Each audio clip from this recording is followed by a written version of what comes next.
وہ سٹاف وہ ہے جو زیادہ تر پچھلی حکومت کے ٹائم کا چلا رہا ہے، سوائے ایک جہاں زیب خان صاحب جو چیئرمین ایف بی آر لگائے گئے تھے، اس کے علاوہ انہوں نے کسی لیول پہ کوئی تبدیلی نہیں کی. پھر ایف بی آر کے اوپر بھی جب ان کے معاملات زیادہ خراب ہوئے تو پچھلے ہفتے جو 5 لوگ تھے سینئر لیول پہ ایف بی آر میں جو پرانی سیٹ اپ کا حصہ تھے، ان کو وہاں سے فارغ کر دیا گیا اور سیکشن 10 کے تحت ان کو دوسری وزارتوں میں لگا دیا گیا بجائے کہ ان کو ایف بی آر کے سیٹ اپ کے اندر رکھتے. سیکریٹری فائنانس وہ پرانی ٹیم کا حصہ ہیں، وہی چل رہے ہیں. اب اسٹیٹ بینک کے گورنر ہیں وہ ہیں. اس کے علاوہ ایس ای سی پی کے چیئرمین ابھی تک نئے نہیں لگائے انہوں نے، آلدو ان کا جو چیئرمین تھے اس ٹائم کے شوکت حسین صاحب، ان کو ہٹا دیا گیا تھا. دوسرا جو پولیٹیکل لیول پہ آپ دیکھ رہے ہیں، میرا خیال اتنی جلدی کسی بھی حکومت میں پولیٹیکل لیول پہ ہم اسد عمر صاحب کی بات کر لیں، آپ باقی جو اکنامک منسٹر زیادہ تر اس وقت سارا فوکس اسد صاحب کے اوپر ہے. میرا نہیں خیال کہ کبھی اتنی جلدی کوئی وزیر خزانہ چینج ہوئے ہیں کسی نئی حکومت کے آتے ہی. میں نے تو ایٹ لیسٹ ہماری ریسنٹ ہسٹری میں تو نہیں. یہ ساری باتیں کیوں پھیل رہی ہیں؟ 2-3 بنیادی وجوہات ہو سکتی ہیں. جو اکنامک مینجمنٹ ہے اس کے اندر پی ٹی آئی کے اپنے اندر ایک بہت زیادہ ریزنٹمنٹ ہے، کیونکہ اس وقت اگر آپ دیکھیں حکومت کا بھی جو فوکس نظر آ رہا ہے اور جو عام لوگوں کا اور اپوزیشن کا، وہ سارے ٹارگٹ معیشت کو ٹارگٹ کر رہے ہیں. تو ان کا یہ خیال تھا، ایک توقع تھی، اور عمران خان صاحب وزیر اعظم بننے سے پہلے یہ بات وہ کہہ چکے تھے کہ ان کے پاس پورا اکنامک پلان ہے، وہ جب آئیں گے وہ رول آؤٹ ہوگا تو چیزیں بہتر ہونا شروع ہو جائیں گی. غالباً وہ چیزیں نہیں ہوئیں، جس کی وجہ سے ہر پارٹی کے اندر آپ کو پتہ لابیز ہوتی ہیں. تو کچھ لابیز ایسی تھیں، جو کچھ بزنس لابیز بھی ایسی تھیں جنہوں نے اسد عمر کے خلاف کام کرنا شروع کیا. اس میں انہوں نے کچھ ایسی اپنی پوزیشنز لی جو کہ میرا خیال ان کی ٹھیک پوزیشنز تھی. جیسے شوگر لابی تھی، شوگر لابی کو یہ بہت زیادہ اکوموڈیٹ نہیں کرنا چاہ رہے تھے اور رائٹلی نہیں کرنا چاہیے تھا ان کو. اس کے اوپر ان کے اندر کافی ریزنٹمنٹ تھا، پارٹی کے اندر ریزنٹمنٹ تھا. آپ کو پتہ ہے شوگر لابی کے جو لوگ ہیں وہ ہر سیاسی جماعت میں بیٹھے ہوئے ہیں. تو ایک تو فیکٹر یہ تھا. دوسرا کچھ انہوں نے ایسی اپوائنٹمنٹس نہ کرنے کا فیصلہ کیا، کچھ اداروں کے دباؤ کے اندر نہیں آئے یہ، اور کچھ اور جو چیزیں جو انہوں نے لگانی تھی وہ اپوائنٹمنٹس آپ کو نظر تو نہیں آ رہی، لیکن وہ اداروں کے اندر اپوائنٹمنٹس تھی. ایس ای سی پی کے جو کمیشنز لگائے گئے اس کے اوپر اسد عمر نے بہت زیادہ جو پریشر تھا اس کو ریزسٹ کیا. انہوں نے کوشش کی کہ میرٹ کے اوپر لوگوں کو آگے لایا جائے. اسی طرح جو نیشنل بینک آف پاکستان کے جو پریزیڈنٹ ہیں انہوں نے اپوائنٹ کیے، اس کے اوپر کافی پریشر تھا، اس کے اوپر بھی انہوں نے نہیں کسی کا پریشر لیا. تیسری ایک جو پوسٹنگ ہوئی رادر وہ پولیٹیکل اپوائنٹمنٹ تھی حماد اظہر صاحب. حماد اظہر کی جگہ پہ کچھ لوگ کسی اور کو لگانا چاہ رہے تھے، اس کے اوپر بھی انہوں نے پریشر کو سسٹین کیا اور نہیں کیا.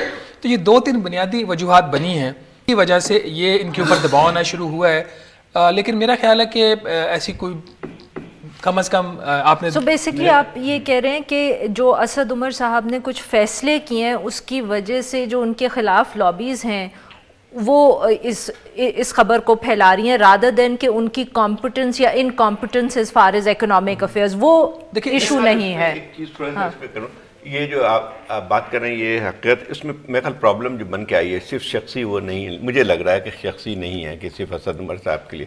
اس کا پورا جو تھا کہ پہلے جو حکومتیں تھیں ان کو پتہ تھا کہ سسٹم کے اندر کس طرح سے کام کیا جاتا ہے، کس طرح سے بیوروکریٹس کے ذریعے جو بھی ہے کرتے ہیں، اس کے زیادہ ہٹتے نہیں تھے.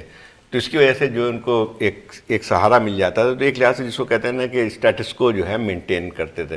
یہاں پہ جو یہ گورنمنٹ آئی اس کا ایک اپنا ایک نقطہ نظر تھا. وہ چاہتے تھے کہ جو کوئی تبدیلی لے کے آئیں جس کا طریقہ کار بھی مختلف ہے. اسد عمر صاحب کا کبھی کوئی اس سے پہلے سیاست میں بھی کوئی تجربہ نہیں رہا. پھر انہوں نے کوشش یہ کی تھی کہ کچھ ایک ایسی اکنامک ٹیم بنائیں جو اس چیز کو چلا سکیں.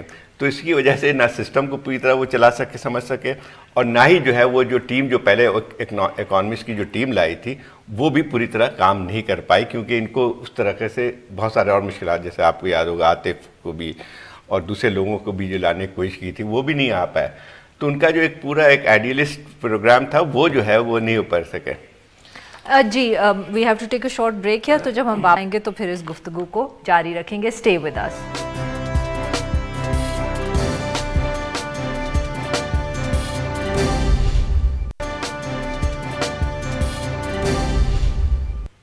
Welcome back. ہم گفتگو کریں شہباز رانا صاحب سے اکنامک سچویشن پہ، اور جو سارے اس وقت ریومرز گردش کر رہے ہیں کہ شاید economic team P T I کی جو ہے اس میں کوئی تبدیلی کی جائے. جی شہباز صاحب، سو بیسکلی بات یہ ہے کہ پھر اتنا ایشو اکنامک مینجمنٹ یا مس مینجمنٹ کا نہیں ہے، اس کے اوپر شاید خان صاحب پھر اتنا جس طرح کی خبریں آ رہی ہیں کہ وہ ناراض ہیں، وہ بھی اتنی بات صحیح نہیں ہے. وہ جو ساری لابیز ہیں ان کا رول شاید زیادہ ہے بقول آپ کے. دیکھیں اس میں جو ان کی اکنامک مینجمنٹ ہے وہ بہت اچھی تو نہیں رہی. ان کو تھوڑا سا ہم گریس مارک اس لیے دے دیتے ہیں کہ 18 اگست کو آئے تھے, ان کے پاس جس طرح پلان ہونا چاہیے تھا وہ نہیں تھا. بہرحال ابھی ان کے وہ بالکل اگلی ڈیز ہیں. جو اکنامک مس مینجمنٹ تھوڑی سی ان سے ہوئی ہے اس کی وجہ سے وہ جو چیزیں ان کے خلاف ایک لابیز تھی ان کو ایک بہانہ ملا ان کو کرٹیسائز کرنے کا, اور اس کا جو ٹریگرنگ پوائنٹ آپ نے دیکھا وہ پھر ایکسچینج ریٹ کا جو ایک فیاسکو ہوا ہے اس کے اوپر وزیر اعظم صاحب کی اسٹیٹمنٹ آ گئی. آپ کو بہت واضح طور پر یہاں پہ ایون کہ جو پرائم منسٹر صاحب کی اسٹیٹمنٹ ہے ایکسچینج ریٹ کے اوپر کہ مجھے نہیں پتا تھا, اور اسد عمر کی اسٹیٹمنٹ کہ مجھے پتا تھا اور میں نے بتایا, تو اس سے آپ کو ایک بہت واضح ایک ڈویژن نظر آ رہی ہے. جب ٹاپ لیڈرشپ میں تھوڑی سی بھی دراڑ پیدا ہوتی ہے تو بہت سارے ایسے پلیئرز ہوتے ہیں جو اس کو کیش کروانے کے لیے وہاں پہ تیار بیٹھے ہوتے ہیں اور پھر اس کو کیش کرواتے ہیں. لیکن اس میں ایک اور بات بھی آتی ہے نا کہ صرف اس میں میرا خیال یہ ہے کہ اس میں ان ایکسپیرینس کا زیادہ ذکر ہوتا ہے کہ جو ہے اگر فرض کیجئے کہ جو ہے یہ ایکسچینج ریٹ کا, تو ان کو سب کو پتا تھا کہ ایکسچینج ریٹ جو ہے یہ تبدیل ہوگا. میرا خیال یہ ہے کہ جب یہ آئے تھے پاور میں ان کو اندازہ تھا کہ ڈالر کی قیمت جو ہے وہ گرے گی. یہ تو پی ایم ایل این کو بھی شاید پتا تھا سب, کیونکہ یہ اس سے پہلے جو خاقان عباسی صاحب کی گورنمنٹ تھی اس میں آلریڈی جو ہے وہ اس کا جو ہے سلائڈ شروع ہو گیا تھا, اور سب کو پتا تھا کہ جو ملٹی لیٹرل ایجنسیز تھی وہ تو کہہ رہی تھی کہ 130-35 تک جائے گا, یہ تو 6 مہینے سے پہلے سے کہہ رہے ہیں. میرا خیال ان کا یہ تھا کہ مینجمنٹ کا بھی زیادہ مسئلہ آتا ہے کہ وہ لوگ سمجھ نہیں پا رہے تھے کہ کس طرح کنٹرول طریقے سے اس چیز کو چلایا جائے. پھر یہ نہیں تھا کہ ایک آئی ایم ایف میں نہ جائیں, وہ سب سے بڑا مسئلہ. جی شہباز صاحب اس کے ساتھ if I can just add کہ اب آئی ایم ایف سے جو نیگوسیشنز ہو رہی ہیں ان میں سٹکنگ پوائنٹس کیا ہیں؟ جی دو چیزیں جو زاہد صاحب بات کر رہے تھے, تجربہ بہت میٹر کرتا ہے, اس میں کوئی شک والی بات نہیں. اسحاق ڈار صاحب کی جو پالیسیز تھی ہمارے خلاف تھا, ہم اس کو لائک کریں یا نہ کریں, ان کے پاس ایک تجربہ تھا, وہ تجارت کے وزیر رہے تھے, 2 دفعہ وہ فائنانس منسٹر رہے تھے, پارٹی کے اندر بہت زیادہ وہ ان تھے, تو ان کو جب نظر آ رہی تھی چیزیں کہ ان کی حکومت بن رہی ہے تو آئی ایم ایف کا پروگرام انہوں نے سائن کیا اور چیزیں رول آؤٹ ہوئی اور ایک کائنڈ آف اسٹیبلٹی سسٹم کے اندر آ گئی. پہلے بھی ایک آئی ایم ایف کا پروگرام میں چل چکے تھے, ان کو سارا وہ نظام کا پتہ تھا. اسد عمر صاحب جب آئے ہیں تو ان کو ٹائم لگ رہا ہے. جو اس وقت چیز مسنگ ہے وہ اسٹیبلٹی ان دا مارکیٹ ہے. اس کی وجہ یہ ہے کہ حکومت چاہے جتنا مرضی دعویٰ کرے کہ ہم نے کلیئر سگنلنگ دے دی ہے, حکومت ابھی تک کلیئر سگنلنگ مارکیٹ کو نہیں کر سکی. یہ ایک بہت کی فیکٹر ہے. دوسرا آپ اسٹکنگ کی بات کر رہے ہیں, 2013 میں اور 2018 میں ایک بہت بنیادی فرق ہے. 2013 میں جب ہم نے آئی ایم ایف کا پروگرام کیا تھا تو اس وقت ہمارے جو مغربی طاقتیں تھیں ان کے ساتھ تعلقات بہت اچھے تھے. واشنگٹن جو تھا وہ ہماری بیک پہ کھڑا ہوا تھا. چائنا کے ساتھ ہم اتنا اوپن ابھی آگے نہیں گئے تھے. لیکن اب جو ہے اب مغربی طاقتیں ساری ہمارے آلموسٹ وہ ہمیں. ایک اور پہلو بھی تو تھا کہ جب آپ گئے تھے آئی ایم ایف میں اس وقت 3 بلین کا جو تھا یا 2.5 بلین کا صرف یہ گیپ تھا وہ بیلنس آف پیمنٹ کا.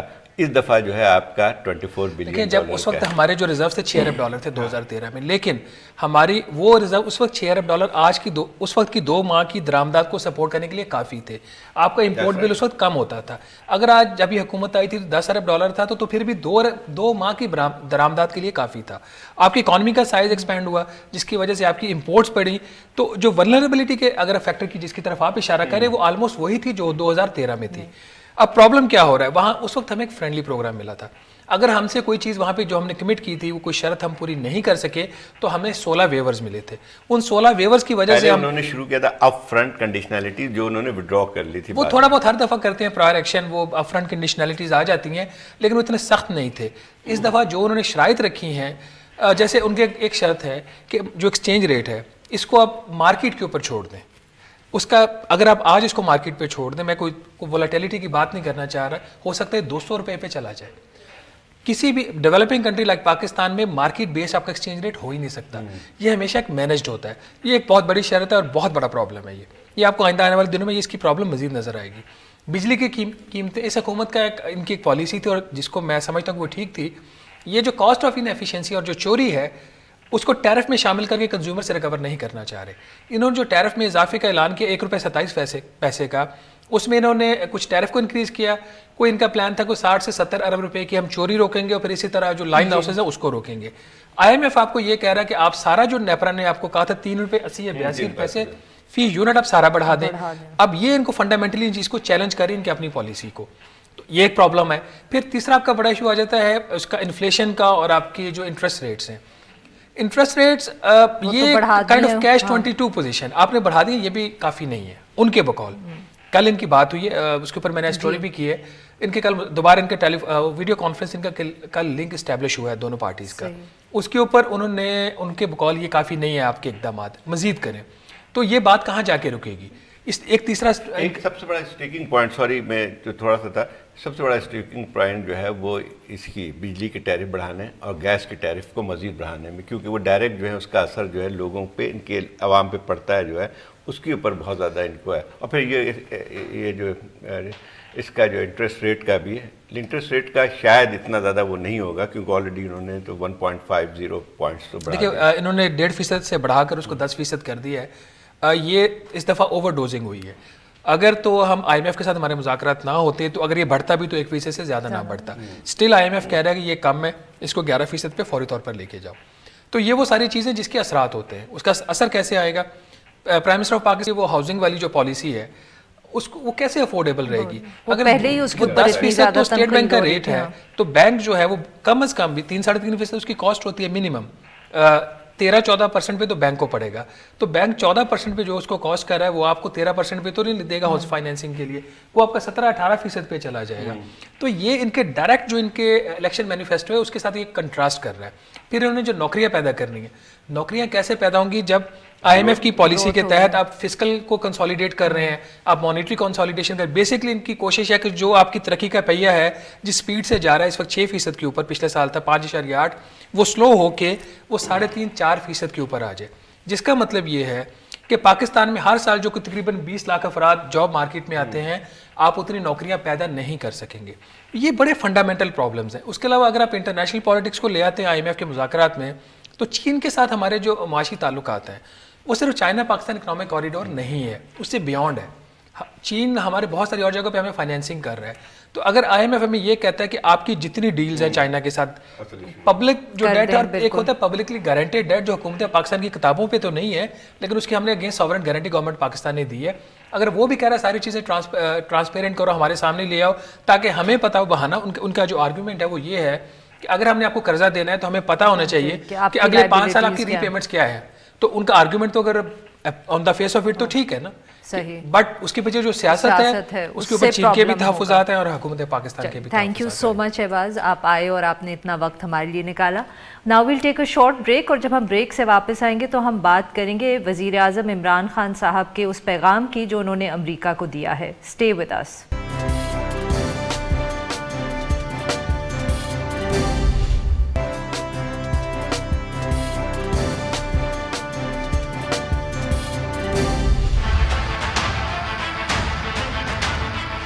خوشی ہوئی سن کے کہ انہوں نے خود کہا کہ جو ہمارا پی ٹی آئی کا موقف تھا وہ ٹھیک تھا اور وہ ہماری ہیلپ چاہ رہے ہیں کہ ہم افغانستان کے اندر امن قائم کروائیں.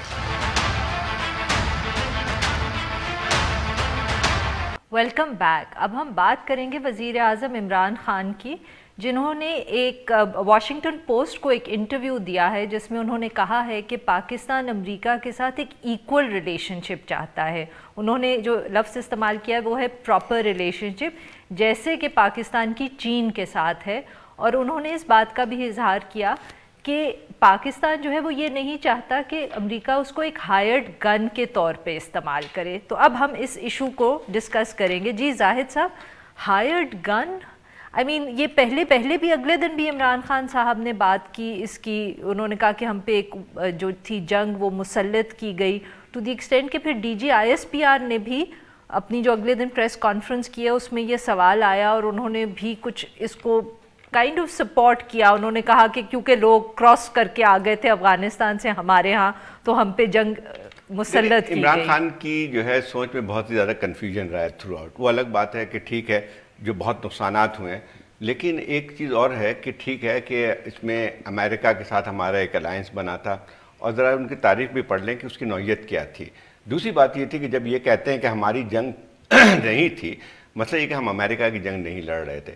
یہاں پہ جو لوگ یہاں جس طرح سے طالبان کا یہاں پہ جو اسٹیٹ مشینری پہ حملہ ہو رہا تھا اس کی وجہ امریکہ نہیں تھی، یا جو ایک یہاں سے بغاوت تھی یا انسرجنسی تھی یا جو آپ کا پورا ایک قبائلی علاقہ جو ہے ان کے قبضے میں آ گیا تھا، یا سوات میں جو تھی ملیٹنسی، اس میں جو ہے امریکہ کی جنگ نہیں تھی. اور وہاں پہ جو آپ نے فوجی جو گئے تھے وہاں پہ تو وہ ہمارے اپنے لوگ تھے جو کہ ریاست کے خلاف ایک بغاوت کر رہے تھے، اپنی ایک دانستہ سوچ کو ایک فرسودہ سوچ کو نافذ کرنے کے لیے۔ ایک عمران خان صاحب کی ایک اور بات جو اس انٹرویو میں بڑی مزیدار ہے، یہ بار بار یہ کہہ رہے ہیں کہ جو ہے انہوں نے امریکہ نے پی ٹی آئی کا موقف تسلیم کر لیا ہے اس پہ طالبان سے بات کر کے، لیکن عمران خان صاحب شاید میرے خیال تھوڑا سا وزیر اعظم بن گئے ہیں اب ان کو معلوم ذرا کرنا چاہیے کہ پاکستان کی یہ پوزیشن کہ ایک پولیٹیکل سیٹلمنٹ افغانستان کا ہونا چاہیے تھا، وہ آج سے 15 سال سے یہی تھا۔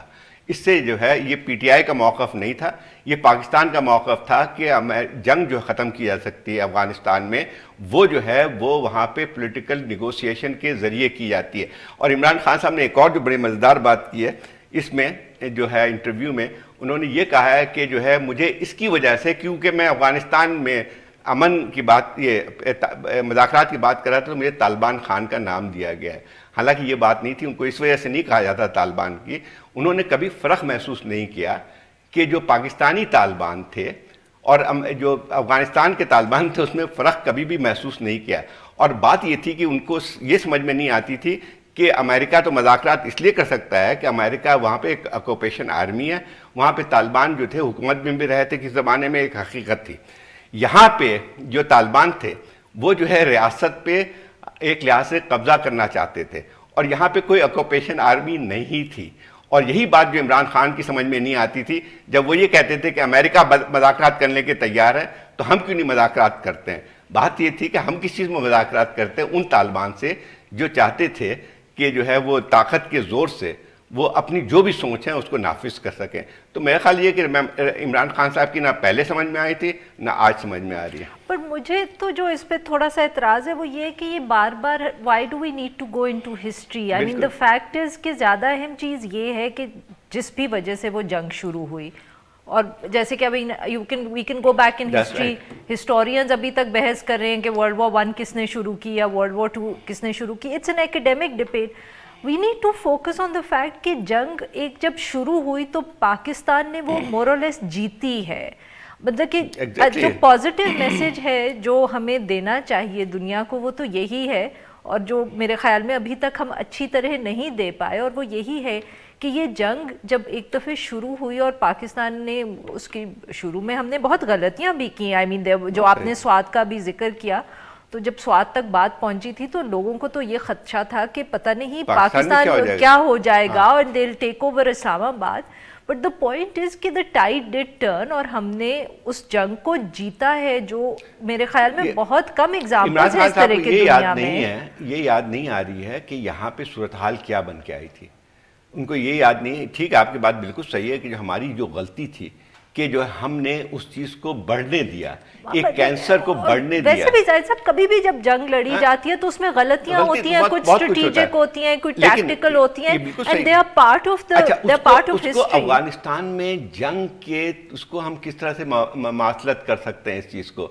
کیا مطلب یہ ہوتا ہے کہ جو آپ سوات میں جو انسرجنسی تھی ملا فضل اللہ کی، وہ کیا کہتے ہیں، وہ امریکہ کی جنگ تھی وہ، یا جو ہے جنہوں نے جو ہے ہمارے فوجیوں کو شہید کیا، ان کے فٹ بال کھیلے، تو کیا مطلب یہ تھا کہ اس پہ ہمیں جو ہے ان سے بات کرنی چاہیے تھی؟ عمران خان صاحب کی اس وجہ سے طالبان خان کہا جاتا تھا ان کو، کہ وہ تو کہتے تھے پاکستانی طالبان جو کہ آپ کے خلاف لڑ رہے تھے ان کے آفیسز کھولے جائے وہاں پہ، ان سے مذاکرات کیے جائے اور ان سے نیگوشیٹ کیا جائے۔ نہیں، ان کی ہسٹری تو بہت ابھی تک میں مجھے لگا تھا کہ شاید وزیر اعظم بننے کے بعد ان کو سیکیورٹی جب وہ ملی ہوگی، جو بھی بریفنگ میرے خیال 8 گھنٹے تک بریفنگ ملی ہے، تو شاید یہ بریفنگ نہیں ملی ان کو کہ کیا صورتحال بن گیا۔ آئی تھنک عمران خان صاحب کے دماغ میں جو آئیڈیاز ہوتے ہیں وہ ہوتے ہیں، and he is not willing to change them very easily. مجھے لگتا ہے کہ ایک جس کو کہتے ہیں نا کہ جس کو ایک ون ڈائمینشنل جو ہوتا ہے نا مائنڈ سیٹ، اس میں یہی ہوتا ہے کہ ہر طالبان وہ بھی طالبان ہے اور یہاں بھی طالبان تھے۔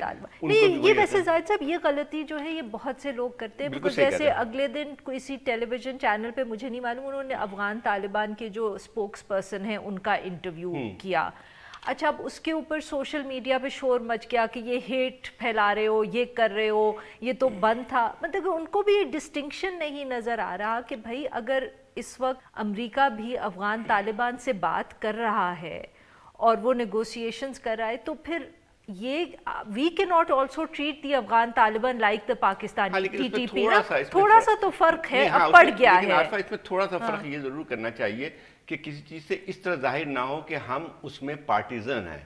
مطلب وی کین سپورٹ کہ طالبان سے بات ہو تاکہ ایک وہاں پہ مسئلہ افغانستان کا حل ہو, but it does not mean کہ not at all, not at all. I am just saying کہ جیسے ہم بھی تو اب جب ڈسکس کر رہے ہوتے ہیں تو اگر کوئی افغان طالبان کی پریس ریلیز آئے گی تو ہم پڑھیں گے, جبکہ اگر ٹی ٹی پی کی طرف سے کوئی ایسی آئے تو ہم اس کو نہ ڈسکس کریں اتنی تفصیل سے. کہنے کا مقصد یہ ہے کہ ہم بھی اس انٹرویو کے اندر کیا تھا, کانٹینٹ پہ کوئی بات نہیں کر رہا تھا, ان کو صرف اعتراض اس چیز پہ تھا کہ افغان طالبان کے اسپوکس پرسن کا انٹرویو کیوں ہو رہا ہے. تو میں اس کانٹیکس میں کہہ رہی ہوں کہ یہ کنفیوژن بہت سے اور لوگوں میں ہے اور یہ نہیں ہونا چاہیے.